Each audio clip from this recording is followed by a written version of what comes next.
पाकिस्तान से भारत के most wanted Hafiz Saeed की मौत की खबर के बाद, जहां हालांकि पाकिस्तान की तरफ से मौत की पुष्टि नहीं की गई है हाफिज सईद की, लेकिन उसके भतीजे की मौत की पुष्टि हो गई है।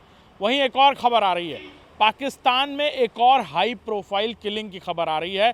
इस बार JUI जमाते उलेमाए इस्लाम के नेता बकी की मौत की खबर आ रही है।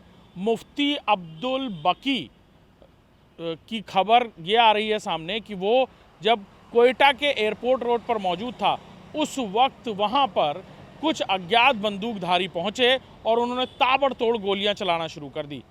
बाकी को लेकर ये कहा जा रहा था कि बाकी कुछ दिन से बलूचिस्तान लिबरेशन आर्मी और बाकी मुद्दों को लेकर कई सारी बातें कह रहे थे और इसी दौरान उन पर अटैक होता है। पाकिस्तान में ये दूसरी हाई प्रोफाइल अटैक है।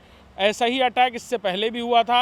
हाफिज सईद की मौत की खबर जिसमें आ रही है, हालांकि पुष्टि नहीं हुई मौत की खबर की अभी तक पाकिस्तान की तरफ से, लेकिन उसके भतीजे की मौत हो गई है। जमातुद दावा में नंबर 2 उसका भतीजा की मौत इस पूरे हमले में हुई है। ये भी बताया जा रहा है हाफिज सईद घायल है। हालांकि ये खबरें अभी खुलकर सामने नहीं आ रही हैं, लेकिन बकी की मौत की पुष्टि हो गई है। बकी पर भी ठीक उसी तरह हमला हुआ जब वो एयरपोर्ट रोड पर मौजूद था क्वेटा में, और वहाँ पर भी कुछ अचानक से बंदूकधारी पहुँचते हैं और वो ताबड़तोड़ बस्ट फायर करना शुरू कर देते हैं। बकी को वहाँ से अस्पताल ले जाया जाता है और फिर अस्पताल में बकी इलाज के दौरान दम तोड़ देता है। इसी तरह हमलों की खबरें आ रही हैं। बलूचिस्तान लिबरेशन आर्मी यानी बलूच लिबरेशन आर्मी BLA की तरफ से एक और हमला हुआ है एक कॉन्वॉय पर पाकिस्तानी आर्मी के, और उस पर यह कहा जा रहा है, पाकिस्तान की तरफ से ये खबर आई है कि जो ऑफिशियल उनकी तरफ से वर्जन है कि 5 लोगों की मौत हुई, लेकिन BLA यानी बलूच लिबरेशन आर्मी कह रही है कि 90 लोगों को मौत के घाट उतारा है।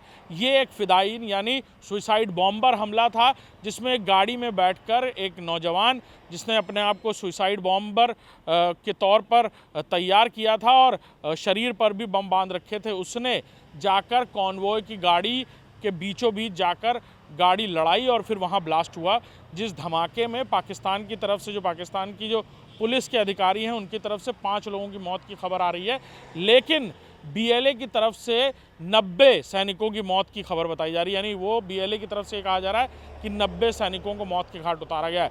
आपको बताएं कि भारत और पाकिस्तान के बंटवारे के साथ, यानी पाकिस्तान के बंटवारे के साथ ही BLA की तरफ से यानी बलूच लिबरेशन की तरफ से ये लगातार ये कहा जा रहा था कि उन्हें भी एक आज़ाद, एक अलग देश मिलना चाहिए, और तब से ये संघर्ष जारी है।